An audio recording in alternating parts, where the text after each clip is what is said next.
மக்களுடைய எழுச்சி. பெருசா ஒன்றும் பண்ணல, ஒரே ஒரு கதவொட்டி, ஒரு 10,000 கதவொட்டி போட்டு எல்லாருடைய கதவுலையும் ஒட்டி இருந்தோம்.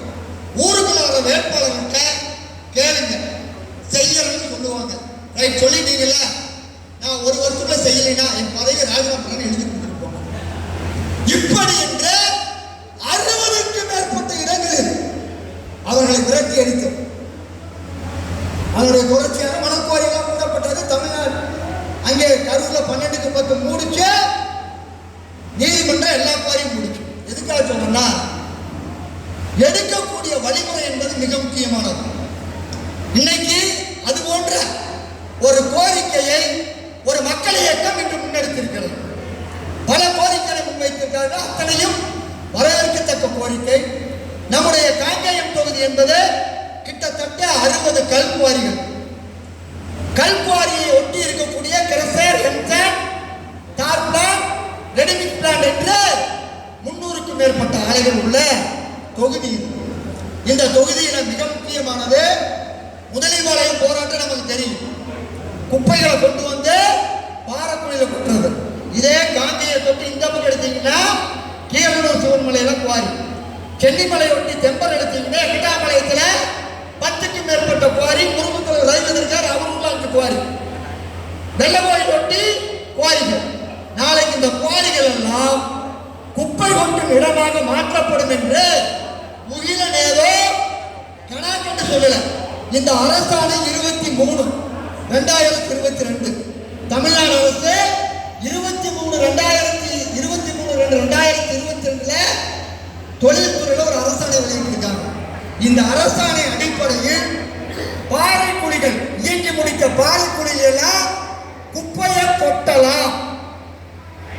அதுக்கு என்னமோ காரணம் சொல்றாங்க அப்படின்னு ஒரு அரசாணை போட்டிருக்குது. முதலில் நம்ம ஊரை பாதுகாக்கணும் தான். முதலிபாளையம் சரி, இதே இங்க கீழூர் ராசிபாலத்தை கொண்டு கொட்டாங்க, பல கிராமங்கள்ல கொட்டினாங்க, எதிர்த்து சில இடங்கள் நிறுத்தி வச்சிருக்காங்க. நாம் கேட்கக்கூடிய கேள்வி, இங்கே உள்ள வேட்பாளர்கள் இந்த அரசாணையை ரத்து செய்வோம் என்று உறுதி கொடுக்க வேண்டும்.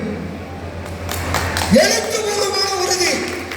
காரணம், இன்னைக்கு ஆட்சியில் இருந்தவர்களோ ஏற்கனவே ஆட்சியில் இருந்தவர்களோ கூட்டணி போட்டு வர எல்லாருமே சட்டமன்ற உறுப்பினராக இருந்தார்கள்.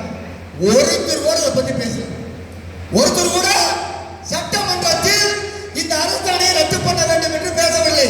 காரணம், அத்தனை பேருடைய குடும்பத்தாரும் அத்தனை பேருடைய கட்சிக்காரரும் இந்த குவாரி தொழில் செய்கிறார்கள். எனவே நாம் தாழ்மையோடு இந்த கூட்டத்தில் இருந்து போகும் பொழுது ஜியோ 23 அரசாணை 23/2022 என்ற அரசாணையை எழுத்துப்பூர்வமாக நாங்கள் 6 மாதத்தில் ரத்து செய்யாவிட்டால் எங்கள் எம்எல்ஏ பதவியை ராஜினாமா செய்துவிட்டு உங்களோடு நாங்கள் போராடுவோம் என்று உறுதி கொடுக்காத எந்த கட்சி வேட்பாளர்களையும் ஊரை விட்டு விரட்டியுள்ளீர்கள். செய்ய வேண்டிய கடமை இது. எதிர்கால தலைமுறைக்காக முதலில் 1,20,000 டிடிஎஸ் நாளைக்கு அத்தனை ஊருக்கு வரப்போகுது. எந்த அரசு திட்டம் கிடையாது. திட்டம் என்று சொல்வதெல்லாம் எதுக்கு? பூரா வலிச்சு நக்கிறதுக்கு தான் திட்டம் என்று சொல்வதெல்லாம். எனவே அதை நடைமுறைப்படுத்த வேண்டும் என்று கேட்டுக்கொள்கிறோம். அடுத்ததாக குறிப்பாக நாளோடு படியூர், எக்கட்டாம்பாளையம், பனியம்பள்ளி, முருங்கத்தொழுவு, முத்தூர், குறுக்கத்தி, வெள்ளகோயில், நல்லூர், பொங்கலூர், நம்ம ஊரை சுற்றி இருக்கிற இந்த பகுதி பூரா கடந்த 5 ஆண்டுகள்ல 3 முறை நில அதிர்வு வந்திருக்கிறது. தெரியுமா உங்களுக்கு? 3 முறை 2 ரெக்டார் நில அதிர்வு வந்திருக்குது. இன்னும் 1 ரெக்டார் சேர்த்து வந்தா கட்டடம் கட்டி வச்சிருக்காங்களே, ஒரு கட்டடம் இருக்காது 4 ரெக்டார் வந்தா. அதுக்கு காரணம் இங்கே பூமி தட்டை உடைக்கக்கூடிய அளவிற்கு கல்குவாரிகள் இயங்கிறது தான். அது மட்டுமல்ல, வருஷத்துல 12 நாள் பள்ளிக்கூடம் லீவு, அதிக வெப்பம். காரணம் இந்த கல்குவாரிகளால். எனவே நாம் தெளிவாக சொல்ல வேண்டும். ஏற்கனவே இந்த காங்கேயம் பகுதியில் மட்டும், காங்கேயம் தொகுதியில் மட்டும் 60 கல்குவாரிகள் இருக்கிறது. எனவே எந்த புதிய கல்குவாரிக்கும் இங்கே அனுமதி தரக்கூடாத, எந்த கல்குவாரிக்கும் ரினியூவல் தரக்கூடாது என்ற கோரிக்கையை முன்வைக்காத கட்சிகளை தேர்தலில் விரட்டி அடிக்க வேண்டும். வேண்டும் என்று கேட்டுக்கொள்கிறோம். அடுத்ததாக திருப்பூர் சாயப்பட்டற முதலாளிகளுக்காக 220 கோடி ரூபாய்